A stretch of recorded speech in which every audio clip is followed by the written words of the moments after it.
Good afternoon. Today we are here with Melody Goodman. She is a biostatistician at NYU College of Global Public Health.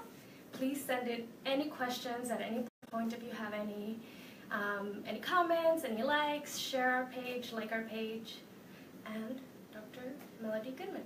Good afternoon, everyone. I'm an associate professor here in the Department of Biostatistics in the College of Global Public Health at NYU.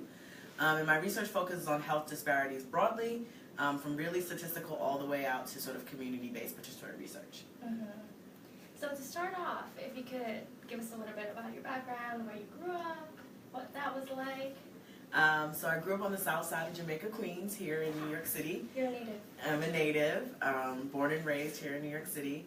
I grew up in housing projects, so it was low income, but lots of love, a great environment to grow up in, especially if you're interested in public health, because there's lots of public health issues, even though I didn't know at the time. But clearly lots of experience, real world experiences about public health in action. Wow.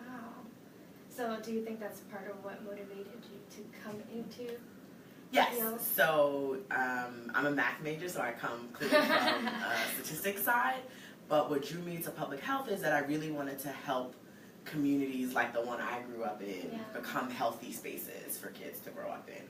Oh, yeah, because I definitely noticed that most of your research is like cancer, hypertension, obesity, diabetes, but you tend to work in neighborhoods where populations are underserved. So yes, I tend to work in communities that are right by the universities that I've been at, where there are minority and medically underserved populations, and in the disease areas where there's the most need for that community. Yeah.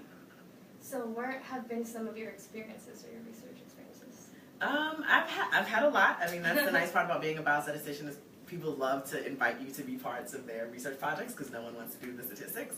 So that gives me lots of sort of experiences working on other people's projects, but working on my own projects. I think the challenge for me was I thought that there would be lots of data on racial differences already out there, particularly at the local level. And so it was challenging for me to figure out even what the problems were, and that's really where community engagement came in, because I decided to really engage the people who lived in these spaces, to have them tell me what the issues were since I didn't have any data.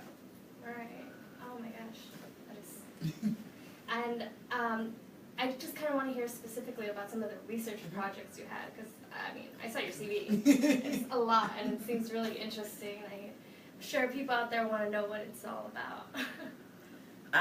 So like I said, I worked on a variety of research projects. Right now I'm working on a study that's funded by the Patient-Centered Outcomes Research Institute, and I'm trying to create a quantitative survey measure that assesses the level of community engagement in a research study from the community members' perspective.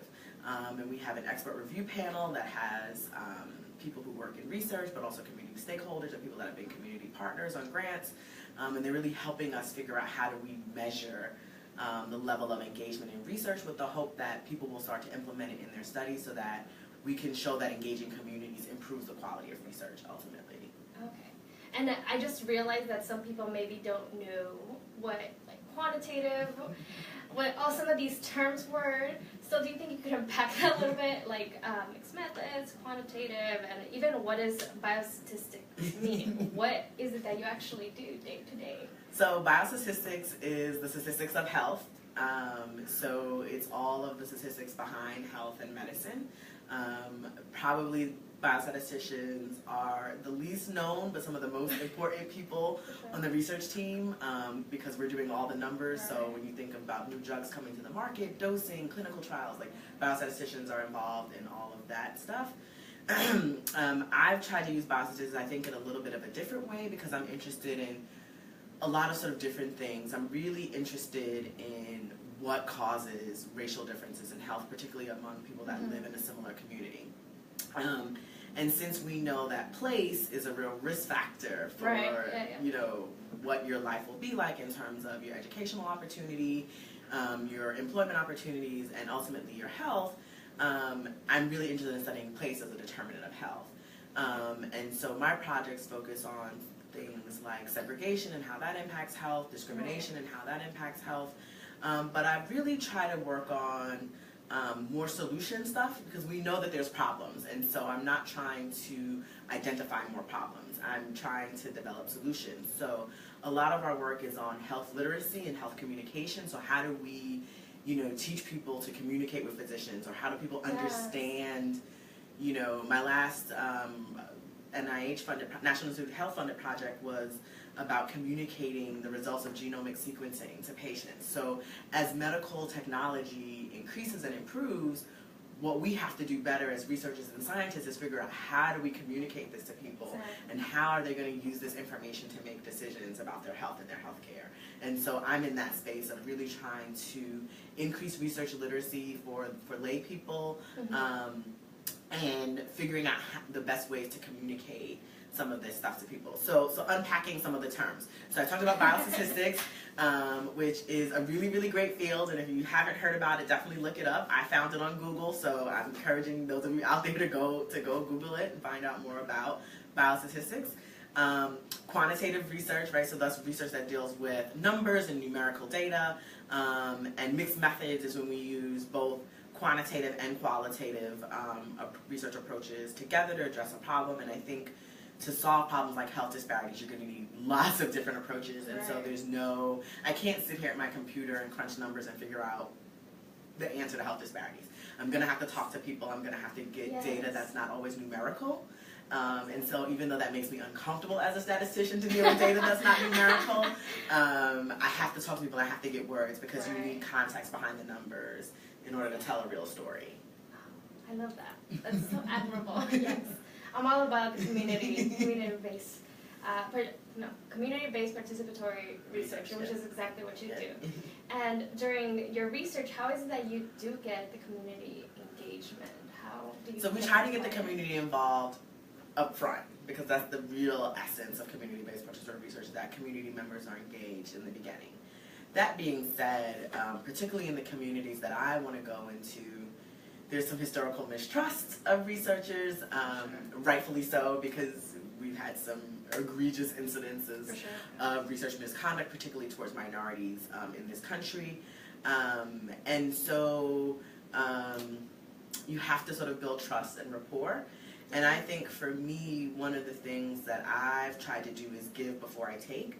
So a fair bit of my work is on increasing community capacity so that they're able to engage in research as equitable partners in the process. And so we've been running sort of a training program for community members to teach them the stuff that we would teach our MPH students, but at a lay person level, so that when they get in a room with researchers and we start throwing around all these terms that you just said no one's going to understand what you're talking about, that they understand and that they can communicate, or really just ask the right questions, because that's really what it's about. We don't really need our community members to be expert researchers, but when they come to the table, they need to be able to ask a question in a way that's going to get them the answer that they're really looking for. And they need to be able to engage in the process in a meaningful way. And we don't really want community members sitting at the table not understanding what's going on, and they're just sitting there, and then we say we've engaged community, because we haven't engaged them. That means we just brought them lunch or whatever we've done, but we haven't really engaged them. And so we run this program. It's a semester-long program, 3 hours a week, so it runs like a graduate-level course.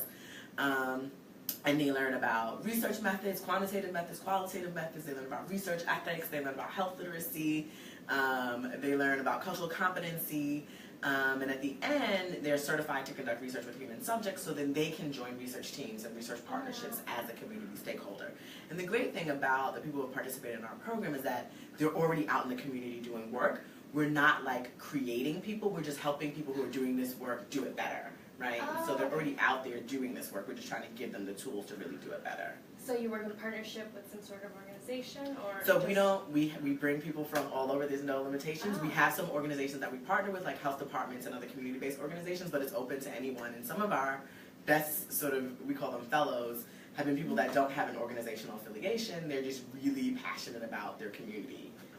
So how would somebody go about becoming involved with what you're doing? So we've been running programs in both St. Louis and Mississippi, and I'm actually flying out to St. Louis this week to go to the graduation of our fourth cohort there, and then hopefully at some point we'll bring the program here to NYU and train some people here in New York City. Okay. Is this something that you think you'll be able to get your students involved? Oh, definitely. We've had lots of students involved in St. Louis, and we've had some students involved in the work that was done in Mississippi. I think students in public health really enjoy being a part of the program because they engage with real people, like outside of the classroom. It's really real, and I think the questions that the fellows ask are so real and meaningful because they're about real life issues that people are facing, whether it's access to care or treatment barriers or whatever the case may be. And so I think for our students it's like a real learning experience where they see like, this is what we were taught in class, but this is what really happens when you try to practice public health in a real setting, because none of the stuff happens the way you want it to happen or the way they explain it in a textbook, because these are real people in the real world. Exactly. And how do you apply some of these, how do you apply biostatistics, in layman's terms, biostatistics to real world problems that are going on today? So I think it really depends on what you're trying to study. And the first sort of criteria is it has to be something that's quantifiable, right? Or that can be explained, measured numerically. And if it sort of meets that, then you find the right method to address the question that you're trying to answer. So there's no like blanket, this is how I solve a problem. It's more like if you think of carpenter, they have different tools. Depending on what task I'm trying to complete, then I'll pick up the tool that's necessary to complete that task. Statisticians are the same way, except we just use a computer instead of a toolbox, but we're trying to use the right tool for the right task. And so it really depends on what the question is that we're asking. Okay. Could you give me any example of something contemporary? I know there's... So most of my work uses regression analysis, where we're trying to examine how multiple factors impact an outcome. So because, to study racial disparities is such a complex topic, and there is no one sort of silver bullet answer, when you're looking at health disparities, you have to take a lot of other things into account. And so regression analysis allows us to look at a bunch of factors, but also control for things that are not sort of key to our analysis, but is important for us to sort of know about each individual and sort of categorize differently across individuals if we're trying to address something. So for example, I've been interested in how segregation makes people fat. Okay. Right? So what is it about living in a segregated environment makes someone fat? Well, my interest in segregation and my outcome is obesity, but there's a lot of things that are in the middle, right? So it depends on where you live and what your food environment is like, and your food environment includes things like access to fresh fruits and vegetables, but also the number of fast food restaurants that are in your area, liquor stores, tobacco outlets, and the like. It also depends on your individual behaviors, right? So I could put you in a place where there's all green foods, but if you don't like to eat vegetables, then that's... So when we're trying to look at this relationship, we have to look at things about the environment. So, how many fast food restaurants, how many healthy food outlets, but we also have to look at things on the individual level, like, are you even interested in eating healthy? Are you exercising? How many calories do you intake per day? What's your current sort of BMI situation? So there's lots of different factors. And so regression analysis lets us put a whole bunch of different things in a model and then see how one impacts the outcome. Does that make sense? No, I just did the intro to biostats. I didn't get to regressions, but that was very easy to understand. Good. So thank you. Do you use a specific software, or do you have any? So I use Stata and SAS primarily. I'll use R if I'm creating some new code that doesn't exist. And I teach my class in Stata because I think Stata is the easiest to learn for someone who doesn't speak statistics. So if you're taking Dr. Goodman's class, you'll be using Stata. You'll be using Stata, yeah. And really quickly, I want to get a quick tour of your office. You have a couple things up. Okay. So I see some awards over there. And where do you want to go? Wherever you like. It's not much. So maybe we should start at the Goodman Library. So In true nerdy fashion, I probably have, although I did throw some stuff away when I moved, I probably have notes from almost all the classes that I've ever Really? taken in grad school. Wow. And I'm old, so our teachers gave us like notes and we wrote them by hand, which students today don't understand because everything's on the computer. But when you have really, really good professors and they give you really good notes, you keep them for life. And if you're a nerd like me, you put them in binders and you label them all.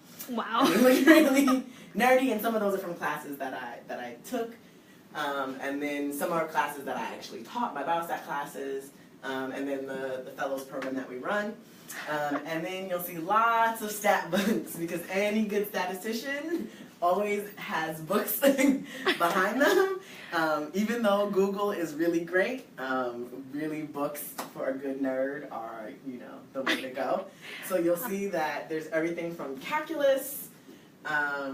This is a standard intro biostat book by Rosner, Fundamentals of Biostatistics. What other books would people sort of know offhand?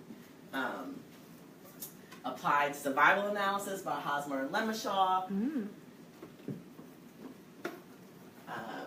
Dr. Ompad said, this is such an amazing program. Also, she adds, always save your course notes. Yes.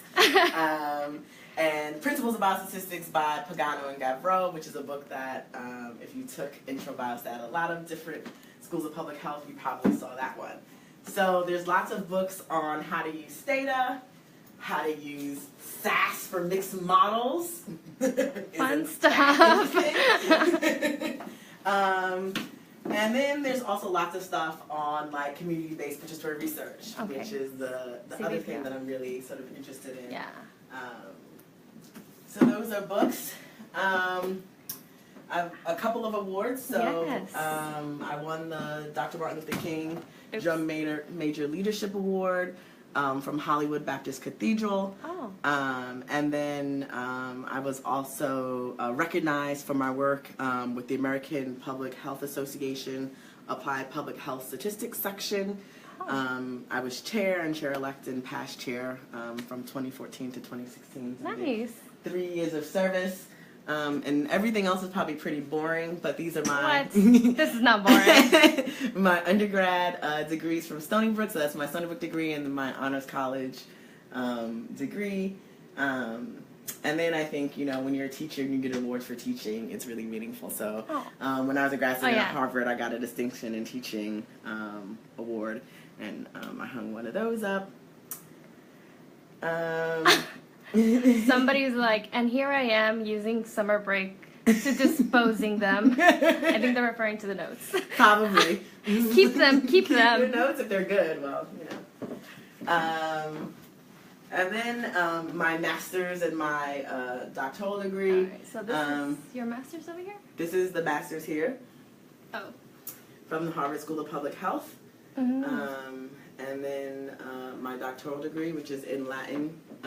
Yeah. But my name is spelled right, so that's all that. It's like, I can't even read it.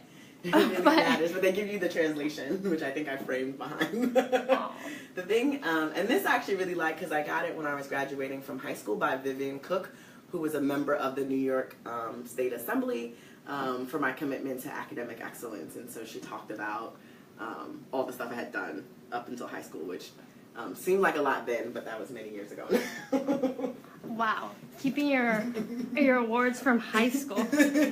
Only the really good ones. No, that's great. And hold up. I'm going to move back here so I can see the questions that are coming in. So please send questions if you have any. Now, I wanted to really know about your work with the Genome Project, sequencing. I probably did not understand it as well as you can explain it. So like I said, most of my work that was funded by the National Human Genome Research Institute has been about how do people understand genomic information and how do we communicate it. So the first studies we did were in Suffolk County, New York, in the community health centers there, and it was about people's beliefs about how heritable diseases are and how does that affect your health behaviors. So if you think that you get a disease because it's genetic, then will you change your health behaviors, or will you not change your health behaviors? Okay. So we were really trying to understand how people understand and sort of think about genetic and genomic information, and then how does that then impact their health behaviors, but also their health information seeking, like going to get information about whatever disease they think they may be at risk for getting genetically. And then we really pushed that out to like, how do we communicate? So one of the populations we work with are young women who have been diagnosed with breast cancer at a young age. Because we know a lot scientifically about breast cancer and about genetic mutations, and not that there's not more to learn, but we do have some sort of evidence about different genetic mutations, we were interested in this population of patients, how have they been using that information? So, you know, as science moves, how do patients move with the science? Do they take this information and use it, or do they not even know what to make of it? And breast cancer is a really interesting one because your genetic mutation really can impact the course of treatment that you should or shouldn't take. And so we were talking to women who had already been diagnosed, so many of them had been diagnosed many years ago, but there's a fair number of them who had undergone genetic testing. So we were asking them, you know, think back. What did you want to know? When did you want to know it? And who did you want to communicate it to you?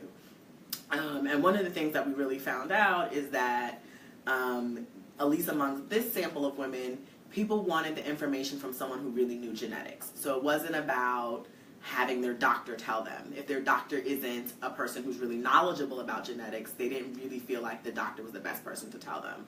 They wanted a genetic specialist maybe, or a genetic counselor, someone who really could dig deep and answer questions. And I also think many of them have had only short sort of engagements with their doctor. They really wanted longer term conversations with someone. And so one of the recommendations that'll probably come out that work is to really use genetic counselors more, which most comprehensive cancer centers in the country are starting to use a bit more. And then really having them think through, you know, you're going through this traumatic life event, like you've been diagnosed with cancer, and we can give you all this information from genetics, like the color of your hair, you know, what would you really want to know at the time of diagnosis and at time of treatment? Like, what is the right time to give you this information? And I think what's been interesting about this work is that there's lots of sort of bodies in medicine that have been making recommendations about what information we should return to patients, but none of those bodies ask patients. And so we've been really trying to bring in the patient perspective into some of these.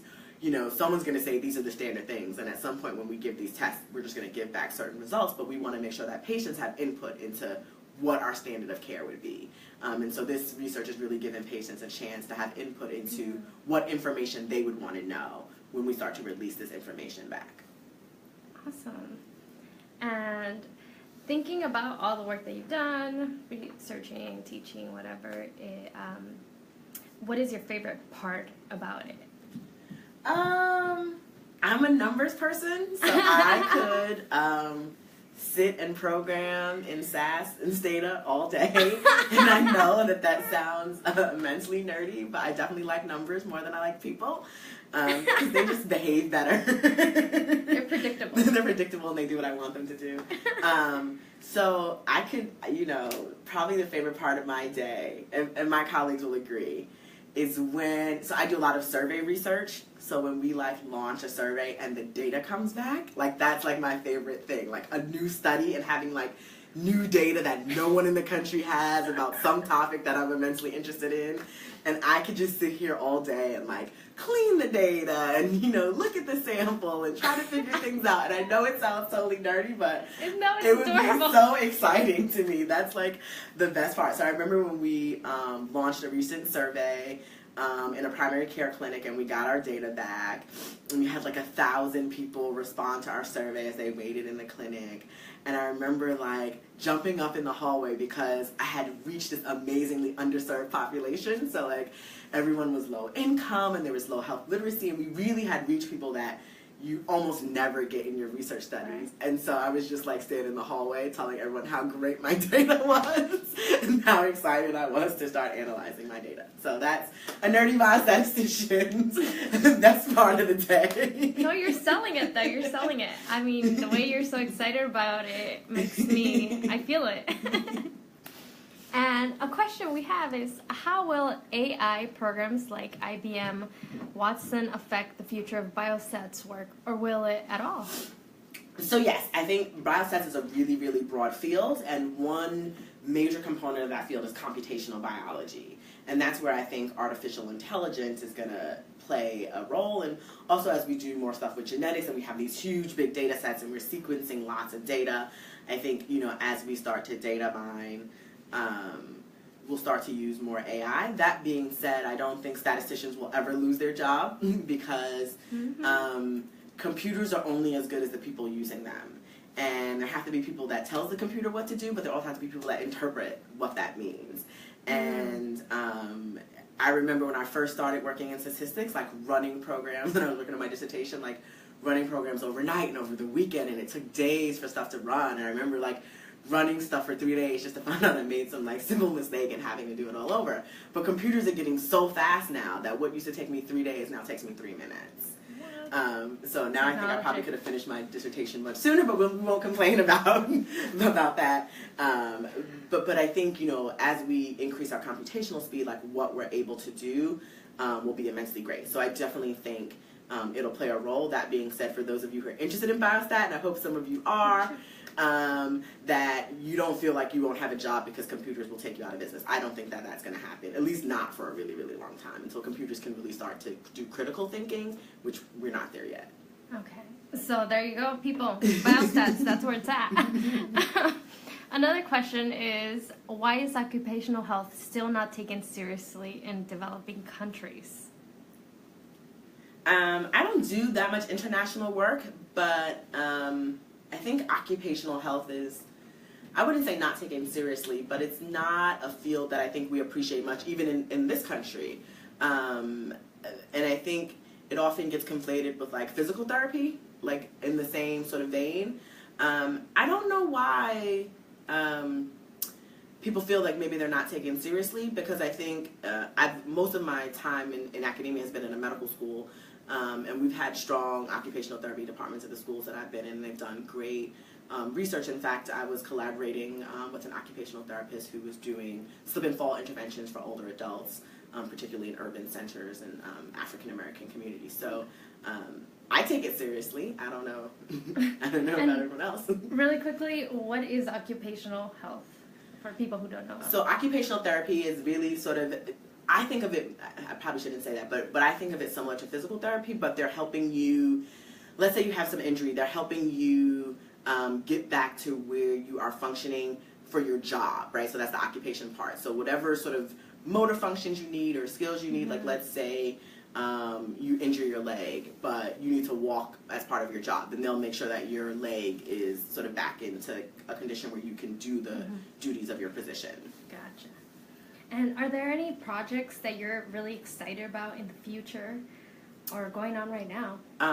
So I just geeked out about getting new data. So I'm actually collecting data right now for one of my studies where we're trying to assess the level of community engagement in research. If you've ever been a community partner in research studies, please sign up to be in our study. So as I'm starting to see that data come in, I think it's really exciting to, most of the time I'm using data to like solve a problem, but this time I'm using data to like create a new measure, something that other researchers will use. And so I think it's really exciting that I'm creating something that others will then utilize in their research. So I think that to me is what's really exciting about it. Oh wow, that sounds very, very, very awesome and innovative.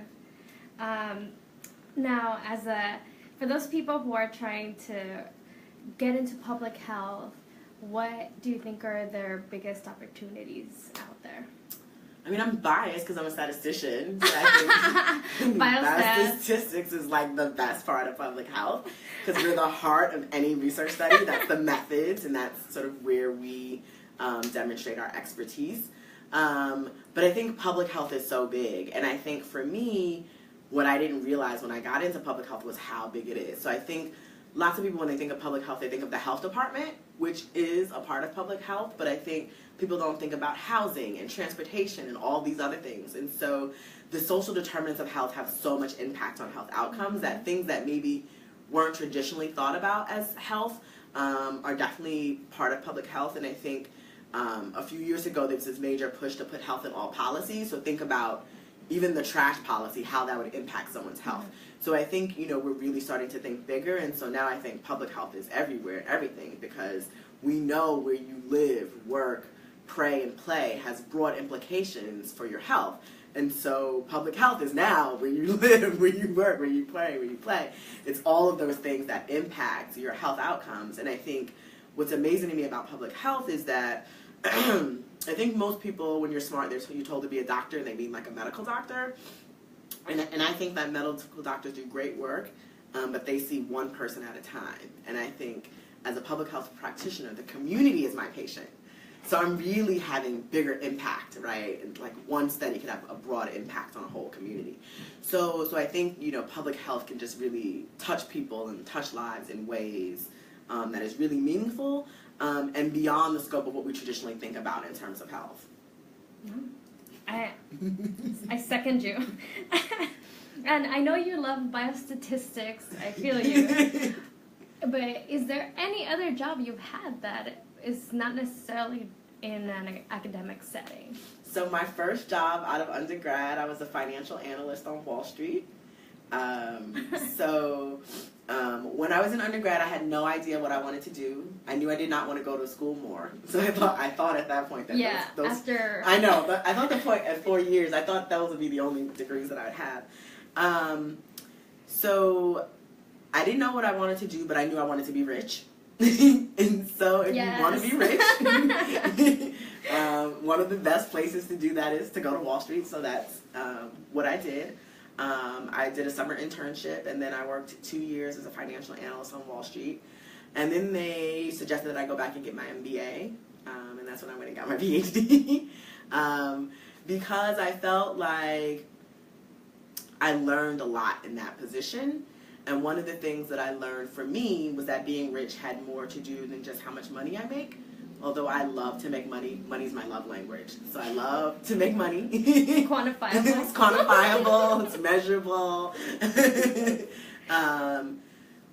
That for me, being rich meant that I would make enough money to be comfortable, but also be doing something that potentially could have impact broader than just on my finances. And I felt like investment banking, I was helping make rich people richer, which, I made a lot of money and I think is something, people should do, I guess. But for me, it wasn't going to be my life's work. I really felt like I wasn't going to be able to wake up every day and be passionate about what I was doing if it wasn't something that I felt like could really have impact. And I also know that, very few people from where I come from have a chance to, go to Harvard and become a biostatistician. So since it was me, I felt like I had to do something that allowed me to give back to everyone else who couldn't do it. And so public health for me is my way of helping. I do a lot of things that people consider service, but I consider my job because I just think that if you're in the field of public health, most people come here to public health because they're giving and they want to give back and they want to see change and they want to be the change they want to see in the world, right? And so I think even though most people don't think about biostatistics when they think about public health, like I said, I feel like I've probably done lots of public health just because of the broad range of studies that I participated on, the broad array of diseases that I've worked on, and even the broad array of communities and populations that I've worked with. And what are some of these activities or efforts that you were speaking to? So my work really spans. I think that's the cool thing about being a biostatistician. So I do work on clinical trials for drug companies, and then I do community-based participatory research, which are really sort of two different things. And I think not a lot of people in public health get to work on so many different sort of sectors of public health and really see how big and expansive it is. So there's sort of a range of projects. I'm trying to think about what I'm working on today. Today I was working on one of those papers for the project I talked about, where we looked at women who were diagnosed with breast cancer at a young age. Yesterday I was doing a sample size calculation to determine how many women we needed in a study for a new breast cancer drug. And the day before that I was working on some diversity data across schools of public health. So every day is a different day. Every day is a new project, and I think that's what's so exciting to me about public health. I think, lots of people specialize, and that's great, but if I had to come to work every day and work on diabetes, I would not be a happy camper. So for me, what's so exciting about being a biostatistician in public health is that no 2 days are the same, no 2 projects are the same, no 2 diseases are the same, and so everything is like new and exciting and interesting. And that's sort of what keeps me motivated and keeps me going. Yeah. And as you said, like somebody with your background, it's sometimes difficult to like go to Harvard and get all these different degrees, diplomas. So what was your experience like during grad school or working in the field? I think grad school is definitely a challenge, but I think grad school is a challenge for everyone. Grad school, I think, was a challenge for me mainly because I didn't even know what biostatistics was when I decided to go get a degree in biostatistics. I didn't know what public health was, really, and I didn't have anyone in my family who had, at the time, who had more than a master's degree. So there was no one to help me do things that you sort of need to do in your doctoral program, like choose your advisor or pick your committee. And my mom would be like, well, you know, you passed the SAT, you could do that. You know, she was encouraging, but she, you know, didn't really know how to give me advice. And so I think that's challenging. And I think it's partly why there's so many diversity efforts in academia. And I definitely benefited from those efforts. And so it's also why I give back to lots of diversity efforts, because you just don't realize how much just knowing someone with a PhD helps you when you're trying to go through the process. And when you know no one, you don't know how to apply to school, you don't know how to interview, you don't, you know, you just don't know what to do, what to say, even what questions to ask to, you know, to figure things out. And we just want to make sure that, you know, students who are really smart and really passionate and all those nerds out there, like me, math nerds, find an area that they really enjoy. And for me, it was public health. To apply their skills. And I think, you know, it's interesting, you know, when you're something like a biostatistician, because I didn't even know what a biostatistician was when I was in undergrad, right? So I definitely didn't know as a kid, and most people don't know what it is, right? So it's interesting to become something that, one, most people can't even say, and most people definitely don't, even if they can pronounce it, don't really know what it is that you do all day. But I think that's what makes it interesting and fun. And I think, you know, every field needs diversity. And I think biostatistics, it's needed because we need people to study different problems. And we need statisticians on a whole bunch of different problems. And when I went to grad school, there were only sort of a few areas of focus. You could do cancer, you could do HIV/AIDS, you could do environmental stuff. And then I was lucky that they were really starting to just build up community-based participatory research when I got there, and that's what I sort of concentrated in. And I just thought, like, the problems of health disparities and racism and discrimination, like, that's what I was going to need as a method to address those questions. So I think, you know, just being exposed to different things is important. And it's also why I try to go out and talk to young students as much as I can, because I want people to say they've met a biostatistician, right? So at least they'll know what it is, because I didn't meet one until I was in my 20s, about to become one. No, I love all your efforts, like on your Twitter. You can see some of the pictures that you upload where you're helping out, like young black women, or well, girls, I guess in this case, and giving back to the community. And going back to this whole biostatisticians didn't even know what it was. What was that moment or that time that there was that shift where it's like, this is what I need to do? So I was investment banking. I kind of knew that that wasn't going to be my career long term, although now I have some regrets because I probably would be way richer. And that's not probably. I probably could put a probability on how much richer I would be.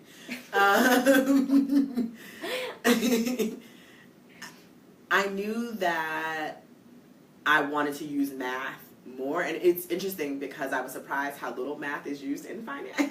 I probably shouldn't tell people that, but I'm sure that the whole market exploding, people would get that. That really there's not a whole bunch of like rigorous math. You need some math, but it's not really that challenging. So I wanted to do something that was really challenging mathematically. And I had a sense that I wanted to be in health. So, you know, I was told as a kid that if you're smart, you become a doctor or a lawyer. And everyone tells you a doctor like a medical doctor. So I didn't want to be a lawyer because I thought that was too much reading, which is now so funny because I read so much and write so much. But I thought that was going to be too much reading. I really liked math, so I thought, oh, math and science, that means I'll be a physician. And my freshman year of college, undergrad, I was in a suite with a senior, and she was getting ready to finish, and one of the classes they have to take is cat lab, where you dissect a cat. And she was so excited about dissecting this cat, probably just excited as I was about my little math data, so I'm not going to judge her on that. But she was so excited that she brought her cat home.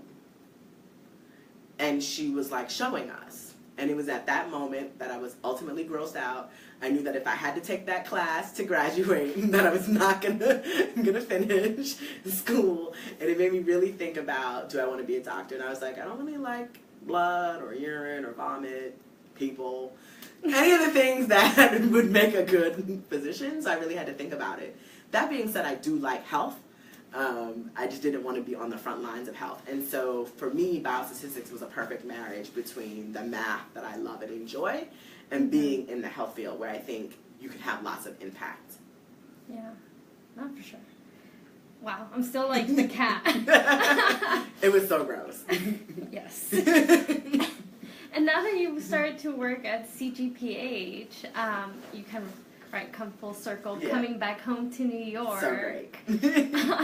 What are some of the things that you have liked about CGTH so far, a College of Global Public Health? So, other than the fact that it's in New York City, which, everyone knows I think is the greatest place on earth, I think there's New York and everywhere else, and I've lived everywhere else. I shouldn't say everywhere, but I've lived in other places, and people ask me where I live, and I say the rest of the world.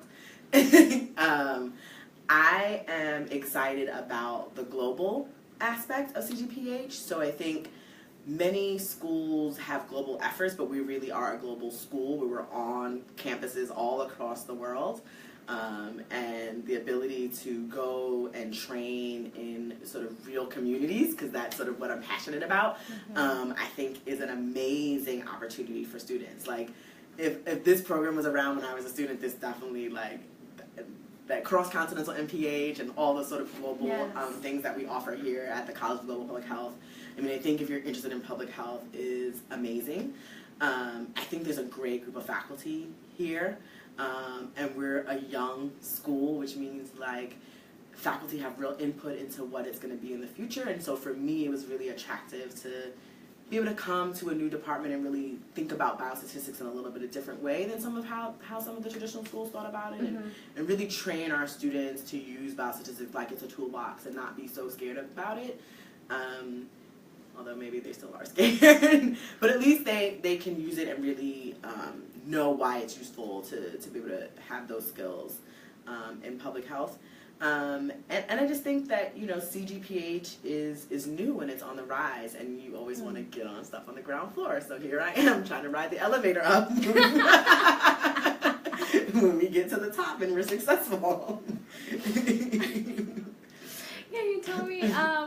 Okay, if you could get as much funding as you could from NIH or whatever grant giving organization, what would you work on? So if an organization gave me as much money as I would want, and we know that money is my love language, so we know this is a really large number, I think what I would want to do is get one zip code and see how much impact I could have in that zip code. Because I think that we know that public health is all these things, but we don't practice it in that way. So I would want to take the money and I'd want to change housing policies, change transportation, change how we market and sell foods. But I feel like if you just gave me one zip code and I could show you, and then I could take over the world. Come to the dark side. Yes. But I feel like if we could turn one zip code that people think is neglected and is never gonna, if you could just give me one zip code that no one cares about right now and is no one's thinking about, and give me $10 to $20 million and let me do all things public health in this one zip code, I think we could show this is what public health could do, right? And this is how we could change lives. Nice. Would it be in New York? Yeah, it would be in New York. It would probably be 11434 because that's the zip code that I grew up in. Is that what borough is that? Queens. Oh, that's right, Queens. You did mention that. Sorry about that. What are the things that you love and attract you about New York City? I mean, I was born and raised here, but I think I didn't appreciate New York until I left. So I think when you move away, you appreciate what you have. I grew up in Queens, which is one of the most diverse counties in the country, and then recently lived in St. Louis, which is probably one of the least diverse places in the country. So I love New York because I love being in places where people speak languages that I don't understand. I love access to food and culture and arts from all different aspects of the world. And New York City is the melting pot. It's like where sort of all those things come together. It's the center of the universe. And then there's everything else, sorry. But I just think it's this great city. It's like a metropolis, really. Yeah. And what do you think are some of the benefits of a student coming to New York, or whether that's NYU or not, to study public health? So I think to study public health in New York is amazingly great because whatever population you're interested in, there's going to be some population here, right? Maybe small, but whatever sort of group you're interested in, ethnic group, it's here somewhere in New York City. And I think whatever disease interest you have, likely there's some people here that have that issue. And New York is a city where there's lots of systems and structures. So if you study systems or policies, there's lots of things to think about. Our city has infrastructure, our state has infrastructure and policies. So I think New York is like a nice, diverse microcosm of what the world is, right? And so if you want to study in a place, New York City would be a great place to do that. I think the College of Global Public Health would be a great place to do that because you get to come to New York City, but then you probably could go to like Abu Dhabi and India and Ghana. Like you could probably go to all these other different places and really see that some things about public health are going to be the same no matter where you go, but then there's other things that are going to be really different. So when I took my first trip to Kenya, we went and, you know, I'd done a lot of community engagement stuff, so they sent me there and, you know. Through here or through? Through my first job, Sunnybrook University. And we thought that we would go there and help, but they didn't have any running water. So, and you know, like, our university sent us there and we were like, we can't do like health education programs. We have to get them clean running water, right? So you have to really meet people where they are, right? And so the idea that we were going to do health education programs, like what's the cornerstone of public health? Washing your hands. When there's no like clean running water, like what are we really doing, right? And so we really had to really think about infrastructure and other things like that. So I think, you know, coming to New York City where there's infrastructure and things happening and policies changing and there's transportation and all these things that really impact health. It's a very walkable city. You know, you could really do interventions here to lots of different populations, but then also be able to see like some of the stuff in New York is going to be really similar to some stuff in Ghana, but then there's going to be some things that are going to be completely different. And for a student, that's an amazing learning opportunity, I think. Rhea Basista, he. The question is, how large is a community health issue to get the funding? I'm not sure if, I think that was to the theoretical question I had posed. If you could get unlimited funding, how large is the community health issue to get the funding? I think, you know, if you're talking about trying to get funding for an issue, it's not that the community health issue has to be large, like meaning it affects a lot of people, because we study things that are really rare, right? But it has to be meaningful and impactful, and you have to show that you're going to make some progress, right? And then you have to be a good, so this is where my investment banking skills came in. You have to be a good salesperson for your ideas, right? And that's basically how you get your grant funded, is you have to sell someone like, this is a major problem, and then my grant is going to help build a solution or fill the gap or whatever it's going to be. And so it's not necessarily the size of the health problem, although we usually spend the most money on the problems that impact the most people. You know, we study rare diseases all the time. You just have to show that it's going to benefit people and who's going to benefit, and there's a sort of return on your investment, so how much money they're spending versus how much money maybe they'll save or lives they'll save. Yeah. Yes. And is there any sort of podcast or book or show, documentary that you listen to or watch in order to keep up to date or kind of? No, I mean, my phone keeps me up to date. I watch TV and podcasts for entertainment. So when you're in the academy, you think for a living. So I watch TV to not think. to relax and to enjoy. And I listen to podcasts. I shouldn't say that. I listen to lots of podcasts about segregation and weird sort of public health stuff. And NPR talks about different topics all the time. But most of the time, if I'm listening to something, it's because I want to be entertained because I think all day. Yes. So when I'm trying to not think, I want to have some entertainment in my life. So what's your entertainment in your life? I really enjoy music and music concerts and comedy. Those are probably the two things. Like I really enjoy stand-up comedy. So New York is a great place for both of those things. Particularly this part of New York City has lots of comedy clubs. So it's a great place to be in if you like comedy and music. Any spots or suggestions people should check out? I think the Comedy Cellar is good. Caroline's on Broadway is good. I mean, if you like comedy, just go see people do stand-up. I think, one, it's really brave for people to do it, but it's really funny when they're not good.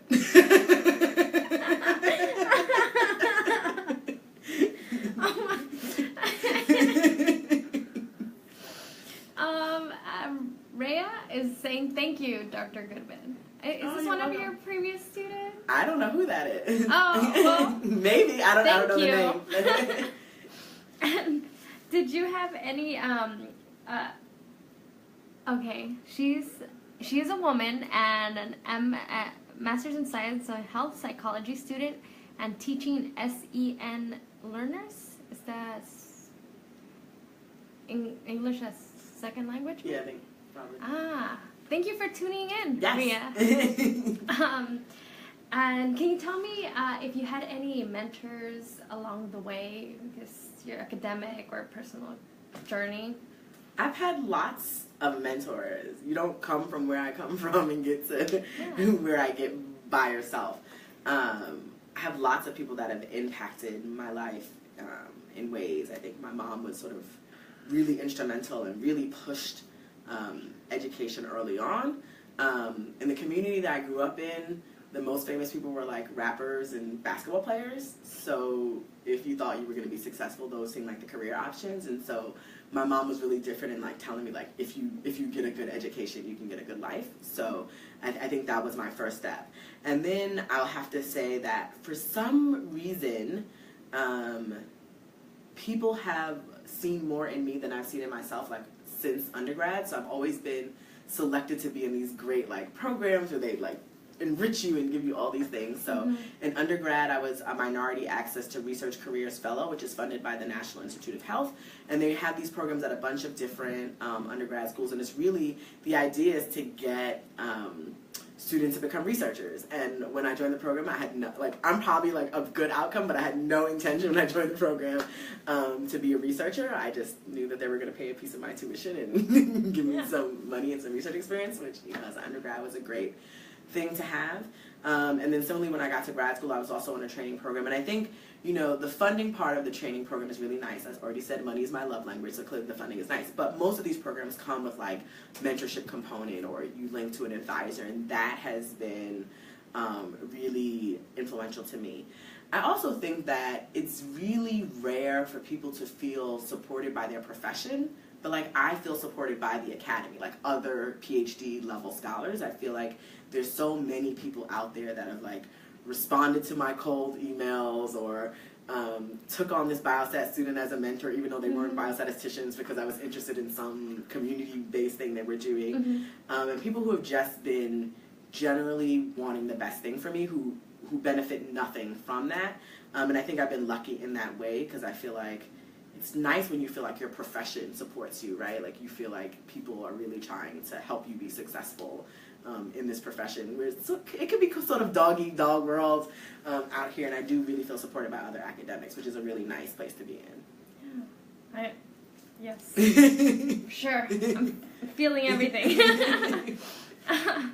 And do you think students coming into the program, into biostats, into the College of Global Health, will they be able to get that here? Oh, for sure. I think the nice thing about CGTH is that even though there's a bunch of people here that do research, everyone is really passionate about their teaching. You know, I try to make biostats as fun as possible. Yes. I feel like part of my I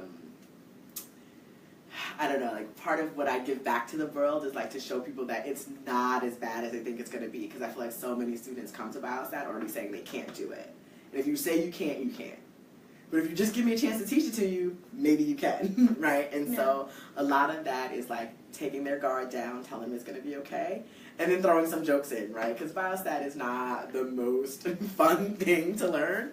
Unless talking to you. I think if you bring in like real life problems and real life situations and things that people are really interested in, so I bring a lot of my research into the classroom so students understand like, why would I want to do a t-test? Well, because I was trying to understand if playgrounds in the predominantly black community were as safe as playgrounds in the predominantly white community, and the data needed to do this test, right? So I think, bringing in real world examples is really helpful to students. I talk a lot about if my software had a gender, so I teach my students theta, and I always say if theta had a gender, she'd be a woman, because you have to be careful how you speak to her, and you have to say things in exactly the right way to get the right answer that you want. And also, if you ask her a question, you have to wait until she's finished answering you before you can ask another question. So we try to make it fun and make them, engage with the software in the program and really show that like software is really like a tool, like a calculator, and so you want to use these things and engage in them in the right way. So we try to make it a little bit more entertaining and more fun, so students don't feel so like pressured about this math class that they have to take. It's not super bad. It's not that much math. You get to use a calculator and a computer. It's probably the easiest math you'll ever learn. The hard part about statistics is like, after you get the number, what does that number mean, right? And that's what we spent a lot of time in my class talking about. So what does that mean in terms of the context of the problem that we were trying to address?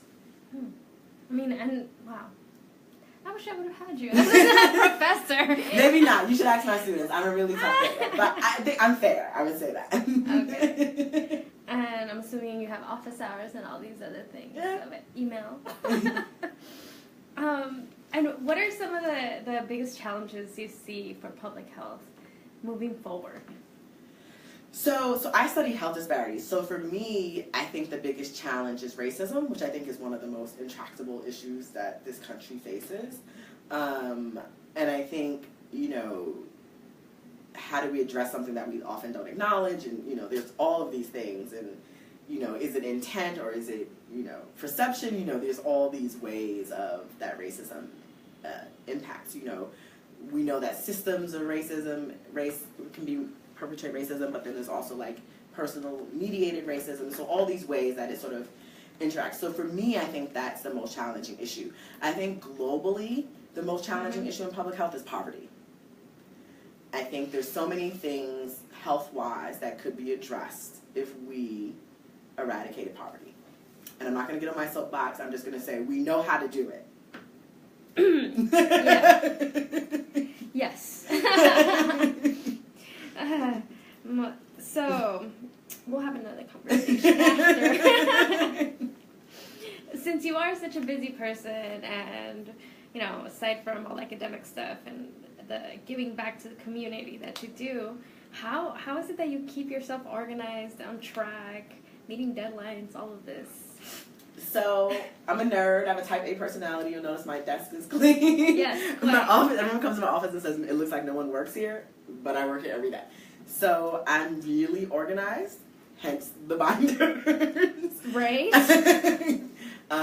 And so that's how I keep my life together: is organization, calendars, task lists. I'm a to-do list person. I like to write lists and cross things off. It makes me feel accomplished. Even if something's not on my list, I will write it and then cross it off, just so that I feel like I've done something. Yeah. And every day I try to cross at least 3 things off my list. So that's like my goal for the day, is to try to get at least 3 things done today, and then I feel like I'm done. And some days maybe that's laundry. It's not always a big thing, but I try to get 3 things done every day. And I try to do more tomorrow than I did today. Those are my only real goals in life. And I think if I'm having fun, then I'm always winning. So if you hear me in the office, and you can ask other people, they always hear my laugh, which is probably like an obnoxious laugh. But I'm always in here laughing and giggling, because life is just too short. As the kids say, YOLO, and I'm old, but you only live once. And I think, work hard, play hard is really one of the philosophies that I picked up in investment banking, but it's one of the things that I carry through life. I work really, really hard, and I play really, really hard. And I think if you have that balance in life, then you'll be fulfilled.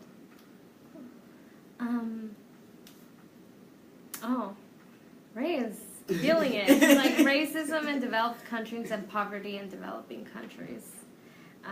And her interests are in learning disabilities and health communication. Oh, nice. Yeah, health communications, you should look up Julia Cartwright. She's part of our faculty and she does health communications. So now I have some quick fun questions. Okay. If you can tell me about your favorite food. My favorite food is seafood. What's a good spot in New York? I'm just happy to be back in New York because I was in a landlocked state for so long. So I'm just happy to be back where there's water. But I love crab, lobster, shrimp. There's like no limit. I love all seafood. So students, if you want to bribe me, that's how you do it. What are some of your must-dos in New York City? I think if you've never been, I think you have to go to Central Park. I think you have to go to the Guggenheim Museum. And I think you have to see a Broadway show. Yes. If you've never done those things, I think if they're not on your bucket list, then add them right now. What's a guilty pleasure you have? Reality television. Oh, Juliet Cartwright. Sorry, Rhea is asking. Cartwright, Cartwright. Next question. If you had a superpower, what would it be and why? I already have a superpower. I'm a biostatistician. Oh, okay. Well. What's your superpower? Not biostats, definitely. If you could travel anywhere, where would it be? If I could travel anywhere, what would it be? Mm-hmm. I only could pick one place. I really want to go. I really want to go to Tokyo. I've never been. I've wanted to go since I was in high school. I just really want to go. I don't really have lots of reasons why, but that would be one of my top places, and then Spain would probably be my second choice. I like this. What's your favorite place you've traveled to?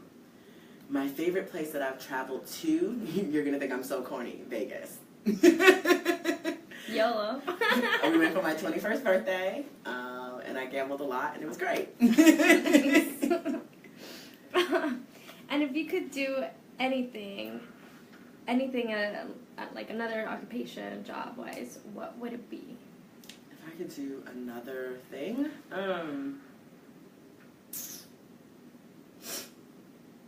I mean, I don't know what I would be. You just love biostats. It's so great. Probably like in my dream world, I'd probably be like a performer on Broadway. Like that would probably be my other thing. But I can't sing. Like I'm not talented enough. But like if I had talents, acting. You don't need to. That's what I would do. Okay. Now, if you had any advice for public health practitioners or somebody interested in becoming a public health student, what would it be? I would say do your research in terms of if you're interested in getting into public health, do your research about what type of training you would want, what area you'd want to train in, where you maybe what university you'd want to go to. For public health practitioners, I mean, they already know this is not advice that I would give them, but I think for those who are not in public health, one of the things that public health practitioners have to do is always stay on top of their game. So, like, you always have to, there's always new cutting-edge stuff. And so public health is not a field where, like, you get your degree and you're done learning. You're always constantly learning new stuff. So if you're someone that doesn't like school or learning, this is probably not the field for you. But if, like, you're a nerd, I love learning. My students are always like, you're always on webinars. But I'm like, if you can teach me something in an hour, I think that's great. Because I don't really want to sit in a classroom forever. But like if you can teach me something in like 30 minutes to an hour, then I'm here for it. And I may do it like 4 to 5 times a week. I think those people in public health have to be like lifelong learners and people who are passionate about learning new information. And then I would also say one of the things that I think surprised me, because I did not like history in school, public health has made me really interested in history. And it's partly because I kept saying, how did things get like this? Like, how did we end up in this position where things are, like, so bad? And a lot of that is like history and politics, because it's all about structures and systems. And so I never thought as a math geek I'd be interested in history, but a lot of the reading I do in my spare time is like American segregation, American apartheid, like all of these books about the history of segregation and the history of policies and practices of discrimination in this country that led to sort of where we are now. And so I think if you're really passionate about this stuff, there's probably a little bit of history that you need to learn that most people don't think about. But whatever topic you're interested in, you're going to want to know, how did we get to the current state of affairs? And for me, I had to dig into some history and some politics. So that was one area that I didn't think that I would ever delve into, but it's been interesting to learn about like redlining laws and all of these things that impact segregation, right? And so you have to get some history lessons to really understand that. Yeah, that's totally on point. I mean, I think even today, like, because public health is so involved in everything, you do need to know the current state of politics and things like these, because all of these impact and will affect people's health. Yes. So yes, on point. And specifically, advice, any words of wisdoms for future potential biostatisticians? So I think if you're interested in biostatistics, the advice that I would say is you could do it. It's going to be hard, because if it was easy, everyone would be a biostatistician, and then we wouldn't get paid so well. So we like that it's hard and not everyone wants to do it. But you have to make sure that you're passionate about it. It's not something that you could do just because you want to make money, because it's not going to drive you to get up every day and sit in front of a computer and code. You have to like be a nerd like me and be like, look how great this data is, and I'm going to solve problems, and I'm going to know answers. You have to get excited about it. And then I would just say, really think about what you want to do and get the training that lets you do that. So I think lots of schools set up standard curriculums, but lots of schools like CGTH, you get to take electives and do other things. And I think one of the things that I was lucky about that I did in grad school was I took electives that helped me do what I'm doing now. And so I took qualitative research methods, even though I was a biostatistician and everyone thought I was crazy in that class. And I took social epidemiology, and I took classes on how to develop survey measures that maybe biostatisticians wouldn't have normally taken. And I think I kind of had some insight into the type of work I wanted to do, and so I would say, make sure that you're getting the training that gives you the skills. So I really tell students, like, don't think about the degree you want. Think about the skills you want and go get training in that area that give you those skills versus like, I'd like a master's degree or I'd like a PhD. What skills do you want to be able to answer the questions that you're trying to work on? Thank you. I feel like that even served me. Oh, good. So thank you so much for taking time to talk to us. If anybody has any last questions, please send them in now. But if you're interested in biostats, you definitely need to talk to Dr. Goodman. You should check out our website, check out her email. She has a Twitter. At Goodman the Brain on Twitter. So yes, and share this video widely. And thank you guys for joining live. Bye.